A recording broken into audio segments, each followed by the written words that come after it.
In my conversation with the bewitching Kathryn Hahn, she makes clear that for her, being an actress is not about the fame game. She takes her work and her training seriously. She uses the achievements of her unpredictable career to highlight important life lessons that we can all benefit from. For Kathryn, flying under the radar has been an advantage. It has given her the freedom to make choices that don't limit her. She believes in asking for what she wants with love and openness. And finally, she doesn't allow herself to be defined by other adjectives for her. She lives her life and her career on her terms. Wise advice for our world today. Thank you, Kathryn. Hello, and welcome to another installment of At the Podium with me, Patrick Huey. At the Podium is a platform where we will learn from people who come from different walks of life, careers, and experiences, but all share one thing in common. They have stepped fully into the transformative power of saying yes to the unexpected turns of their lives. And they are now using the power of their voice, or podium, to make an impact on the world we live in today. At the Podium is the intersection of art, culture, and big thoughts wrapped up in good, old-fashioned conversation. Today, I'm thrilled and humbled to share the podium with Kathryn Hahn. Kathryn has built an eclectic and dynamic career that spans more than 20 films, more than 20 television credits, and roles in the theater, including her 2008 Broadway debut in the Tony Award-winning play Boeing, Boeing. She will next be seen on the Apple TV Plus series The Shrink Next Door, co-starring opposite Paul Rudd and Will Ferrell. Hahn also recently completed production on Rian Johnson's Knives Out 2, starring alongside Daniel Craig, Edward Norton, Kate Hudson, Dave Bautista, and Leslie Odom Jr. She can currently be seen in the Disney Plus limited series WandaVision, alongside Elizabeth Olsen and Paul Bettany. Hahn portrays Agnes O'Connor, the nosy neighbor. The series is a blend of classic television and the Marvel Cinematic Universe. Hahn's other notable works include Peter Bogdanovich's She's Funny That Way, where she starred alongside Imogen Poots, Owen Wilson, and Jennifer Aniston, and also Sam Mendes' Revolutionary Road, and Brad Bird's Tomorrowland, opposite George Clooney. Hahn received her bachelor's degree from Northwestern University and her master in fine arts from the Yale School of Drama. Before we hear from Kathryn, I want to invite you to share At the Podium with the people in your lives. If you find our conversation today helpful, and I trust that you will, take a screenshot and share on your Instagram and tag @thepodium_Patrick Huey. Or if you're on LinkedIn or Facebook, share our links there. Your shares, likes, and 5-star written reviews help grow our audience and move us up the charts. I am grateful for your support in this capacity. Okay, Kathryn, welcome to At the Podium. Hi, honey. Hello. How are you? I am very well. It feels so good to be finally in fall, to have some sort of weather in Los Angeles. I love it. It's been a hot summer. It was. It really was. So, Kathryn, I am so glad that you're here at the podium with me. And I was actually talking to a friend of mine who you don't know her. She's an actress. But she was like, I really want to have Kathryn Hahn's career because she does everything. She does everything. Goodness. And I'm like, how am I going to start this conversation with Kathryn? Because we know each other so well. And I was like, that's the perfect way in. Because you're in an industry that is by nature designed to keep people in very specific categories. But you have really built your career as a chameleon. You do film, you do theater, you do major motion pictures, you do independent films, television series. You're a producer, Marvel Universe character. And then beneath all of those different genres, you've played this really wide range of roles. So how have you managed to build that career? I know it is really, when I step back and look at it, at first we would say like I've had my one and only agent for my whole career from way back when.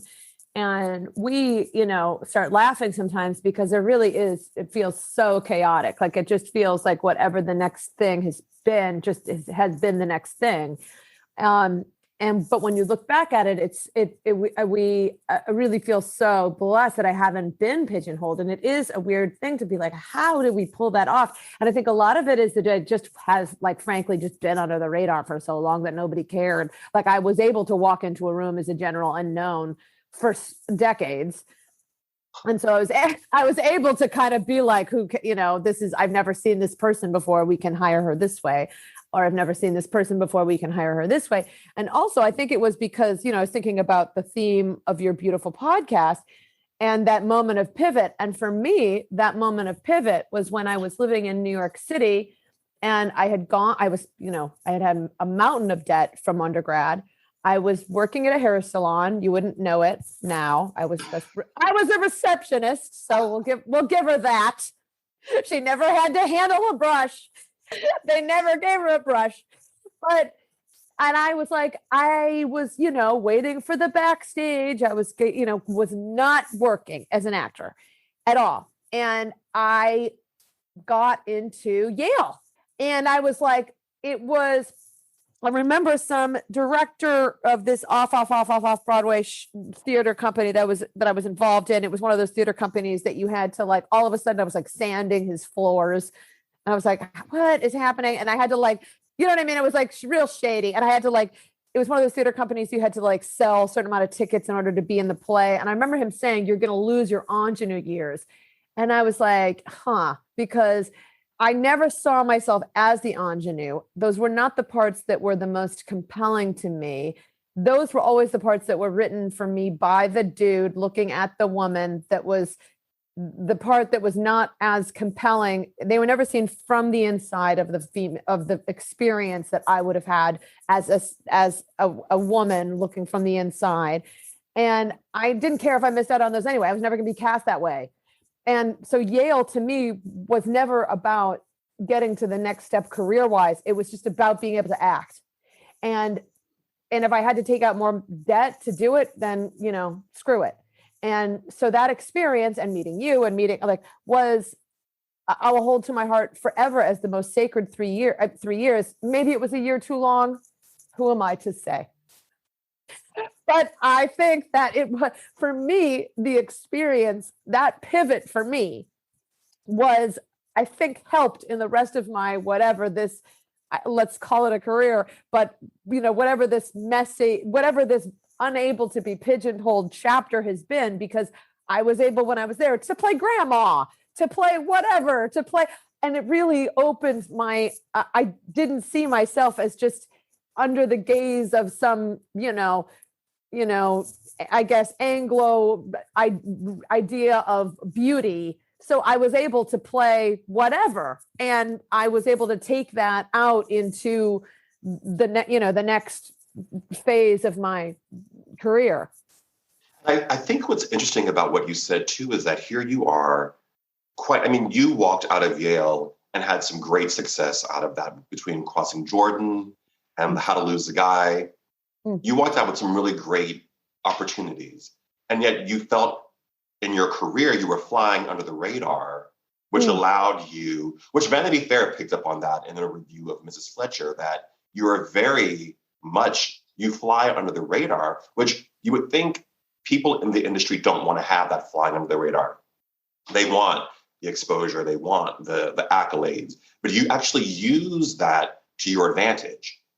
Yeah, I mean, listen, I have been called underestimate. I have been called those phrases so many times. The underappreciated, underestimated. That's kind of goes along. And now I'm just to be even have those any words attached is I don't care. It means for me, it means a little bit more flexibility or a little bit more surprise. It means that people are like, oh, right, that person, rather than maybe being seen as just one thing. My friend and I were laughing so hard. They were like, it seems like there was a joke that she was going to make for something about how when a woman gets to a certain age, she gets the horny parts and then she gets the witch parts. And I'm like, oh my God, I've played them both, I guess. Like, what's next? Like, I don't know.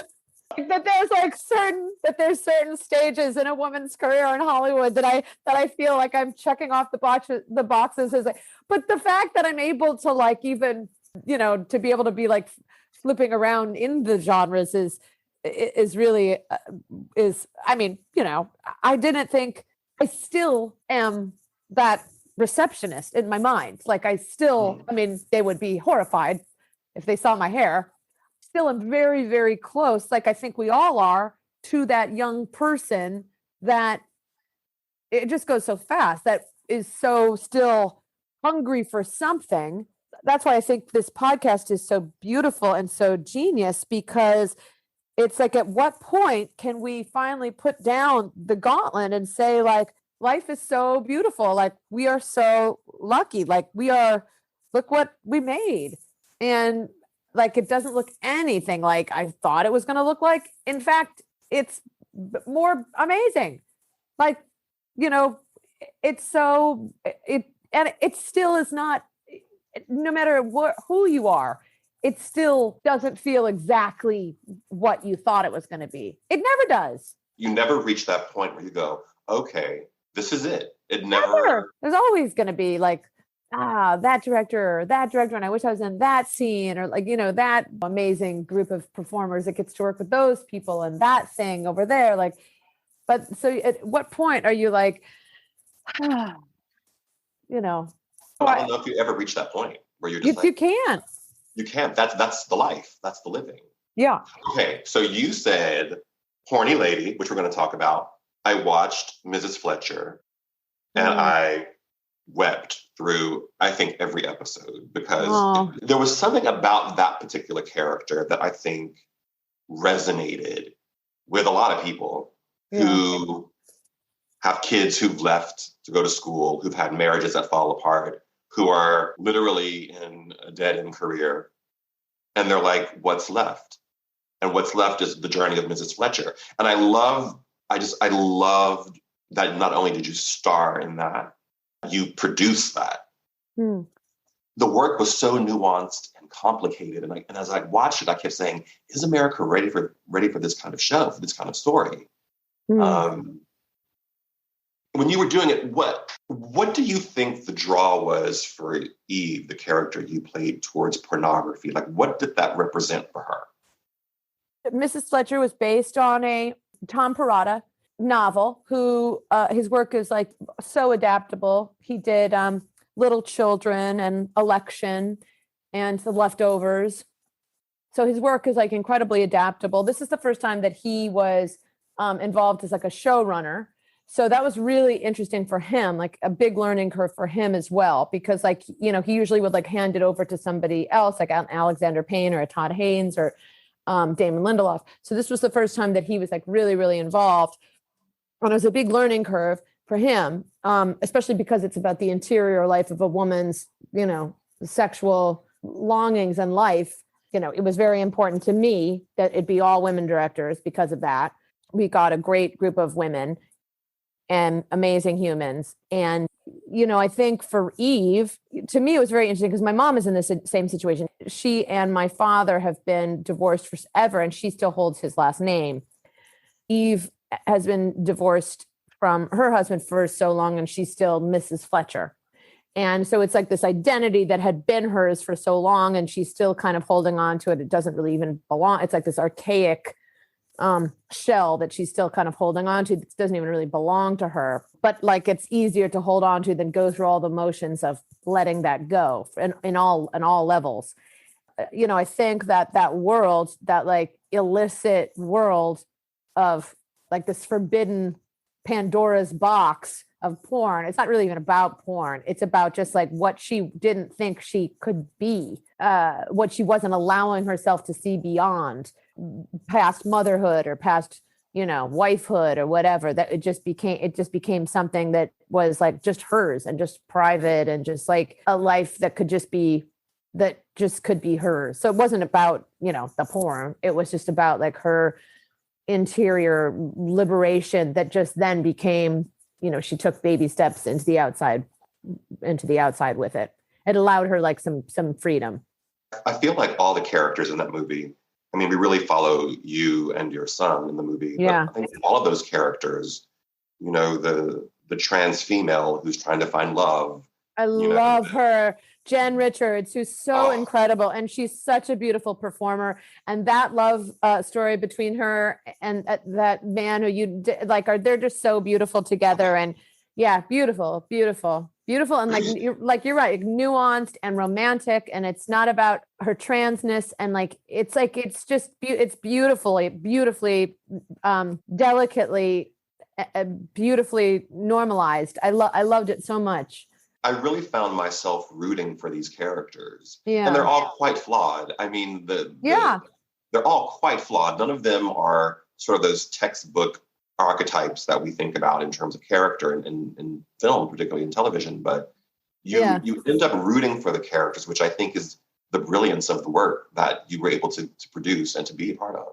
Well, and talk about this beautiful podcast you're doing. Like, when you say that I produced it, I wasn't a producer at the beginning, and it was as the work was going on and as we were making it. And the more and more I was putting myself forward to ask for things and to put my, the more involved and more collaborative it became, the more clear it was to me that I was not just wearing an actor hat on this, that I was not just showing up as an actor. And then at a certain point, I was like, I'm a producer on this. And to HBO and Tom and everybody else's credit, they were like, you are. So that was a real pivot. I asked for what I was. I mean, I just simply was a producer. Did not set out as one. It was something I had to ask for. And that was a huge step for me, Patrick. That was huge, but it was I also did that on I Love Dick. That was but with Joey Soloway, who did Transparent and Afternoon Delight, a frequent collaborator. And it was a similar situation where it was like only like midway through, almost halfway through that was, Kevin was a producer on it, Bacon. And of course, like he has been a producer on many, many things, but I was like, wait, it doesn't make sense that the I and I Love Dick is a producer. I mean, the Dick and I Love Dick is a producer and the I is not. Like, this is not okay. And everyone was like, you're right. So to everybody's credit, they made it happen. But it just goes to show you that that's the only way that change can happen is if the person speaks up and out. Talk about pivoting. Like it's like that vulnerable first step off the cliff into asking for what is clearly the truth, and what clearly is what's necessary is terrifying. I love that, because so many times I know in my own life, in my own career trajectory, it's sometimes really hard, even for the men, to walk into it. I mean, you auto and say, well, I want to pay anybody. Hard. It's hard. It's so hard. And this wasn't even affecting pay grade. This was just like a thing this was just like a credit. But I was like, I was like, I've clearly done more than I'm not just an actor on this. And I want to be recognized as such. Like, I knew that it was, and everyone was like, oh, of course. But it just took me to just point it out for everybody to be like, you're right. That first step is so hard, because you're basically could be like considered as calling somebody out for not seeing it in the first place. But if it's done with love, it's like, as I did, I love all these people. It was met with like, of course, you know what I mean? Like if it's done with like in the right energy and no defensive-ness and no, like, it was just not seen. I didn't see it until that moment. That's amazing. Okay. So I love Mrs. Fletcher, but we're going to have to talk about Agnes. Oh, I love her. Ooh. I love her so. And Agatha. Okay, first of all, that show, WandaVision, captured the imagination of the country. I mean, at one point, your song was the #1 download on iTunes, which literally, crazy. I was like, this is pretty amazing. I tapped Justin Bieber, apparently. Someone told me that, and I was like, if you say so, but that does not make sense. But let me tell you, I have a friend of mine who has a little boy. We call him Little Michael. He literally cannot stop talking about the show, your performance, because it resonated something within him and his friends in such a really profound way. What was that, do you think? I was not a hugely read in all things Marvel before I came on board. So I didn't really know all the lingo and all the Easter eggs or what they call them. And I didn't really know everything about Marvel. So my kids kind of had to walk me through it all because I didn't really know anything. Like I was like, I don't know what's going on.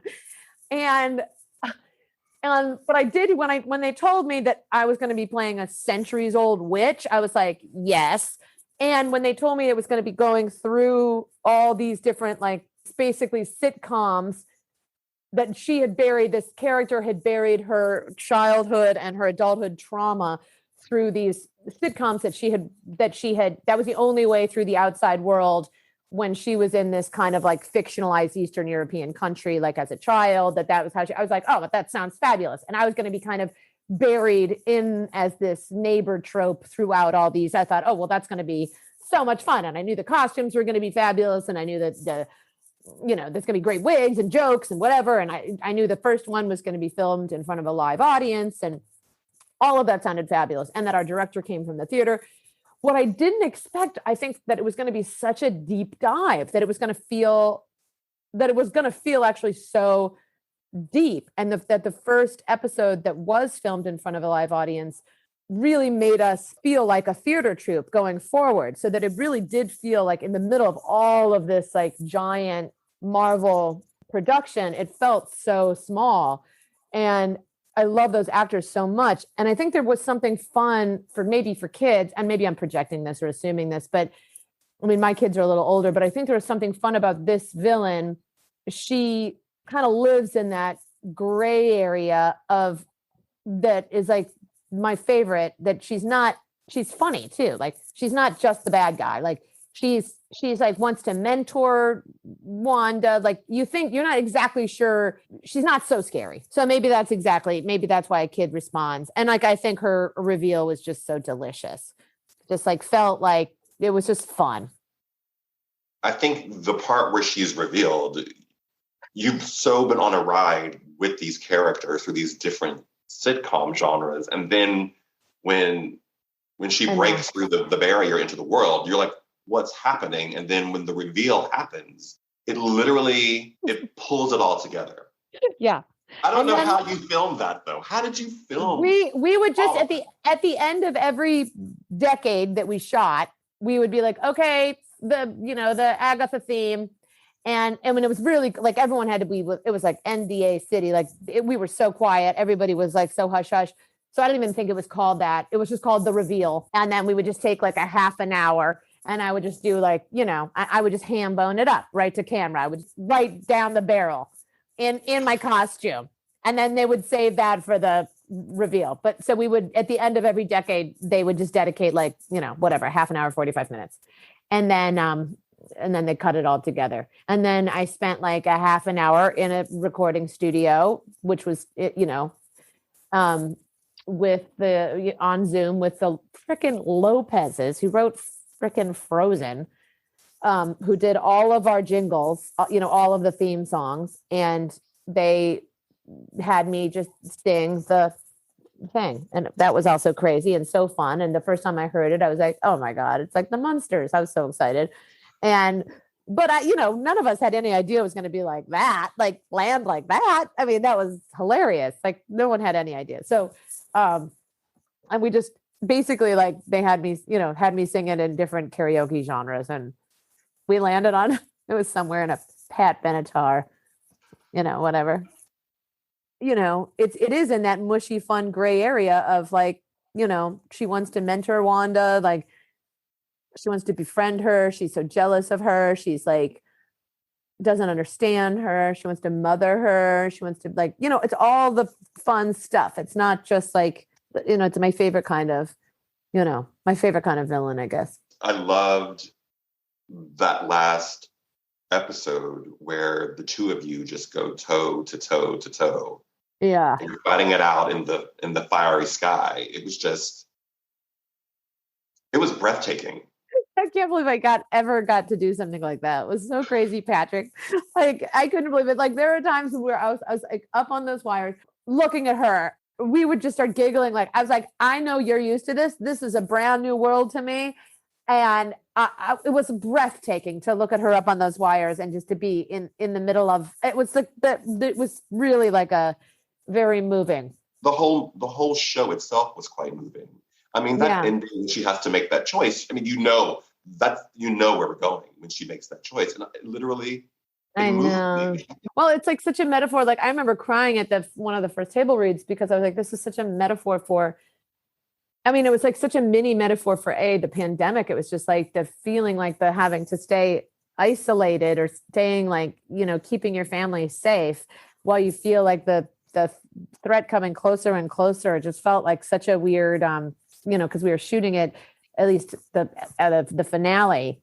And also it was such a metaphor for just the filmmaking, the process of making a movie, because it was like you can feel the end getting closer and closer. And making of a movie is such a film, it's such a bubble. Like, you're in such a short period of time with like you become so close with this group of people, and then all of a sudden everybody just goes off and does things with everybody else, and you sometimes see people again, sometimes don't. You know what I mean? It's like school, like whatever. Like, it's like an ensemble, like you just, or a group, a conference or whatever. You get close with people for a short time, and then you just see, you see it, the hex coming closer and closer, and you're like, oh no, like, or life, like whatever. It's such a metaphor for all of it. So it was real. I just remember, or parenthood. Like, you have your kids for such a short amount of time before they're out the door. So it was like a real metaphor. Kathryn, you have really cornered this market on comedy. And I use that term very loosely because I think the work is much deeper. But what is comedy for you? How do you define that? And how do you approach the work?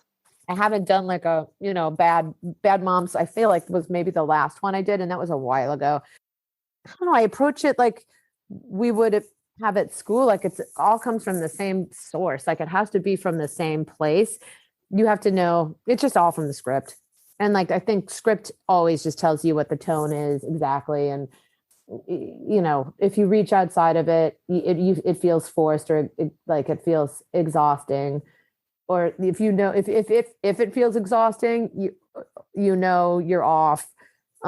Or you're trying too hard, or you're pushing too hard. And it, like, you just, like when you're on the right, when it's flowing. And it's usually when you're just following the script, and when you do as much work as you can at home. And then it all just comes together when you just are with your scene partner. You have to kind of let it go, because I think half of who you are as a character is when you meet your scene partner. Like, they will inform who you are as a character.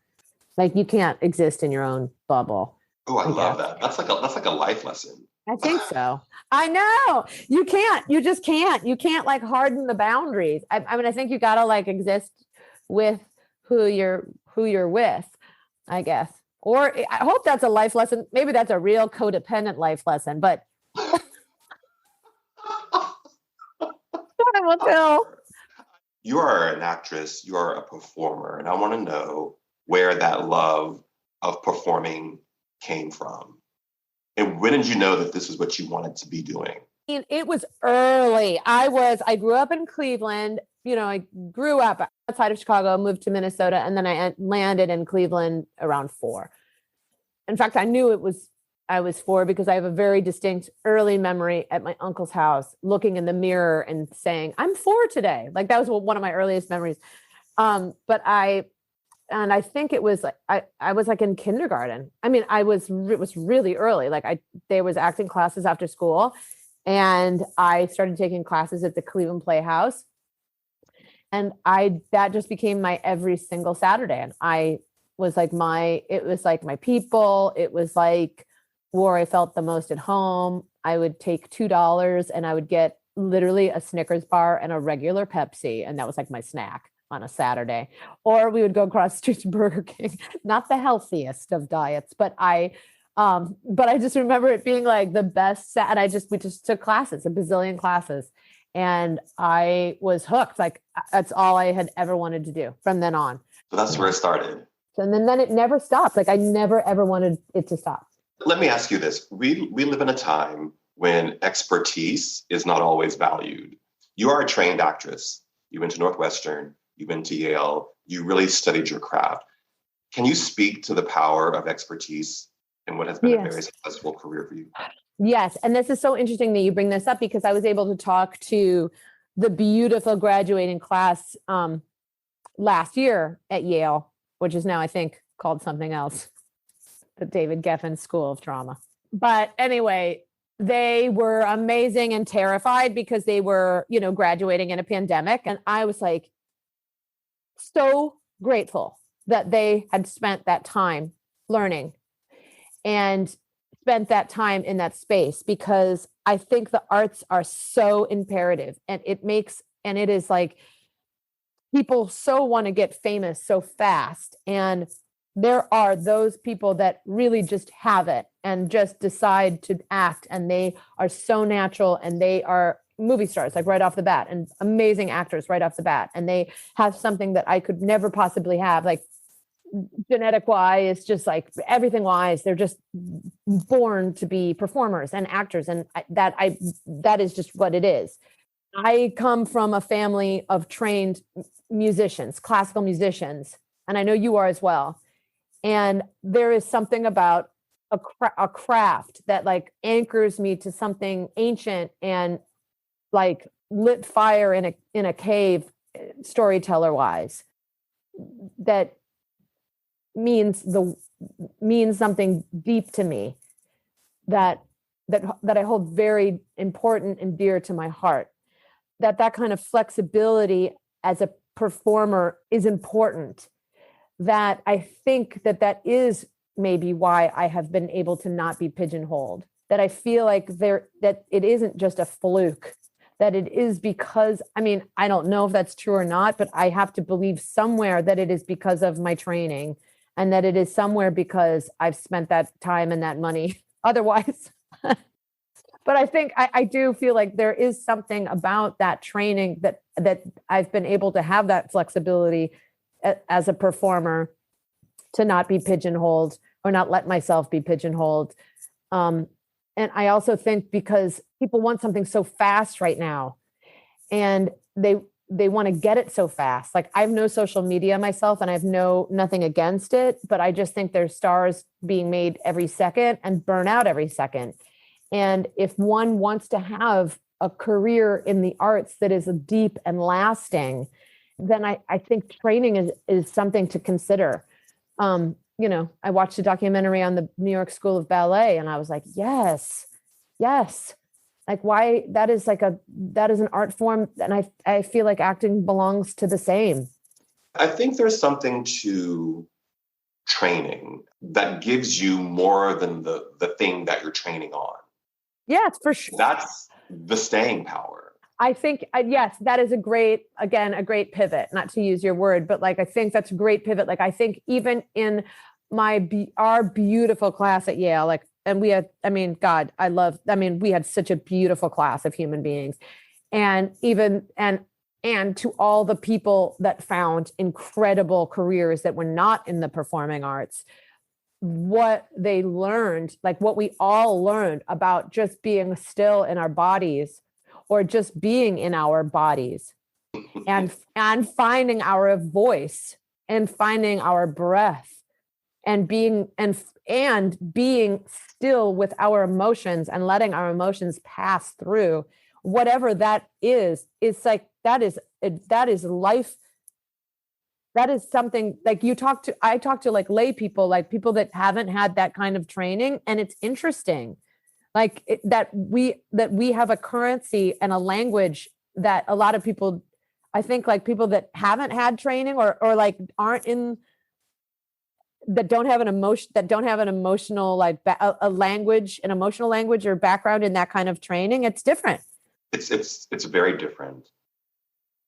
I wonder who was the biggest influence on you as an artist? I think Gina Rowlands. Really? Yeah. the actress Gina Rollins, Cassavetes' muse and wife, for sure. I think. How so? Just because I remember having mono and being in high school, and my mom rented, like, I think Opening Night or A Woman Under the Influence, and I just was like, what? Like, it was such a raw nerve, just like open, like nerve on the bone performance that I was just like, what? And she just was like kind of messy and wasn't, totally camera ready, but she was so gorgeous in her honesty that I was like, I think that was like a big influence, like performance wise. Person wise, like in like that I would relate to. I mean, I was gonna say Evan Yanulis, our teacher, our acting teacher at Yale. Profound impact on all of us, I believe. I think so. Yeah, for in terms of practical magic, that was Evan. Yeah. She ran a tough classroom. She did, and she was like not interested in anything that wasn't the truth, and she was not interested in she was no joke, and she was but she always responded like when you were in the pocket of it, she was like right there with you always. So I think I respected the shit out of her, pardon my French, but yeah, I think that she would be the one. Okay, I have one last question for you. What was the biggest yes you've had to make in your life, your career? I think probably moving out to LA, because I really, I love LA. I do love LA. I love so much of it. And I'm like, really, my kids are they're out in school here. They've got their family, their friendship families. They're like, they're like dug in deep here. I've got my like friendship network out here, but ooh, do I miss New York? I really do. So I feel like that was like the biggest one. Like that was like the pivot in the road for me of like, oh my God, okay, I'm looking at it like, which is this? And I mean, I kind of, it was with Crossing Jordan, and there was like, I could have, just gone back and forth, but then it just became impractical. I have another question. I'm not letting you off yet. I want to, when I, you know how we do, Kathryn. I do. I want to know, when you mentioned coming to... You want to know what love is? I want you to show me. I want you to show me. Okay. I want to feel what love is. I was thinking about, and it references an earlier question we were talking about, but you moved to LA and your life really changed in a beautiful, beautiful way, I think. And you have this really, what I think unique gift that you have is that I've noticed throughout your career that people work with you over and over and over again, which is unusual in many ways, because lots of times people want to run from people after they work together. But when I look at your work and your body of work, I see repetition that happens. And I think that's a huge testament to your humanity and your talent. I mean, I think we're very similar in this regard. Like my work is also a day of my life. Like those are hours of my life, my like one precious life that I'm living. And so I really try to make those hours as beautiful and like filled as they can be. And so I don't want to be ditching around. Like I want to make connections. I want to make it joyful for everybody. I want to find that, work family connection there. And so a crew, I love a crew. Like I am in awe of a crew because they're there before we get there and after we leave. And they are the ones who just love making movies more than anything. So I think I'm always in mad respect of the circus feeling of it, like the feeling like, someone's there to pitch the tent and, we're there to, I love the feeling of it. So maybe that has something to do with it. I just love a good vibe. And speaking of people you've worked with in the past, Will Ferrell. Yeah. From Anchorman. And now you're going to be doing, which is coming out in what, next week, 2 weeks? November 12th on Apple Plus TV. Yeah. The Shrink Apple Next TV Door. Plus. I want to know Yes. about the Shrink Next Door because it looks like it's going to be a show. Yeah, it's going to be, I just got back from New York. We premiered it there. It's based on the podcast, a Wondery and Bloomberg podcast. It's so it's based on a true story about a patient psychiatrist relationship that kind of just becomes very, like, over time, very slowly manipulative. And it's like it's a really, really great true story. And Paul Rudd plays a psychiatrist. Will Ferrell plays the patient. I play Will's sister and family, who's like fiercely protective. And the psychiatry slowly drives a wedge between them that lasts like almost 30 years. It's like really intense. And I got to spend time with the actual woman, who is amazing. Her name is Phyllis, and she was incredibly open about her experience. And we text a lot, and it's a really deep story. And it was so great to work with Will again in this capacity because, Anchorman and Step Brothers, like, I had like, we didn't really connect in those ways. And this, we have a lot of juicy scenes together. It was really fun. That's so good. Yeah, I can't wait for you to see it. I can't wait to see it. I'm going to be there. Can't wait. Kathryn, thank you so much for your time today and your I willingness love to you. come and share your wisdom with us. I am super grateful. Oh, I'm so excited about this podcast. I love you so. So I'd be here. First up. Thank you. And to those of you who are watching or listening, remember, we all have a voice, so use yours wisely.